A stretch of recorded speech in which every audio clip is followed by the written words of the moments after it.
Bhogapuram airport ప్రతిపాదన CBN గారిదైనా సరే, CBN గారు రైతుల దగ్గర నుంచి ఒక్క గజం కూడా తీసుకోలేదు.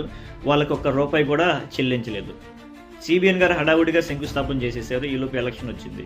జగన్మోహన్ రెడ్డి గారు వచ్చిన తర్వాత భోగాపురం ఎయిర్‌పోర్ట్‌కి కావాల్సిన ల్యాండ్ అంతా కూడా దాదాపుగా 2200 ఎకరాలు సేకరించి రైతులకి దాదాపుగా 960 కోట్లు వాళ్ళకి చెల్లించి, దాని తర్వాత దానికి సంబంధించిన కోర్టులో ఉన్న కేసెస్ని కూడా క్లియర్ చేసి, లీగల్గా ఏదైతే ఇష్యూస్ ఉన్నాయో అవన్నీ సాల్వ్ చేసుకొని, ఫర్దర్గా కావాల్సిన లీగల్ పర్మిషన్స్ అన్నీ కూడా తీసుకొచ్చి ఫైనల్గా ప్రాజెక్ట్ జిఎంఆర్కి హ్యాండ్ ఓవర్ చేశారు.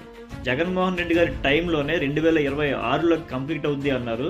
వైఎస్ఆర్సీపీ గవర్నమెంట్ దిగిపోయేటప్పటికి భోగాపురం ఎయిర్పోర్ట్ దాదాపుగా 30% కంప్లీట్ అయింది. ఫైనల్గా కన్క్లూజన్ ఏంటంటే, వైఎస్ఆర్సీపీ టర్మ్లో జరిగిందా, టీడీపీ టర్మ్లో జరిగిందా అంటే, ప్రతిపాదన సీబీఎన్ గారిదైనా సరే, జగన్మోహన్ రెడ్డి గారు వచ్చిన తర్వాత దానికి లీగల్గా ఉన్న ఇష్యూస్ని క్లియర్ చేసి, దానికి కావాల్సిన లీగల్ పర్మిషన్స్ అన్నీ తీసుకొచ్చి భోగాపురం ఎయిర్పోర్ట్ ప్రాజెక్ట్ని ఒక ప్రాసెస్లో పెట్టడం జరిగింది.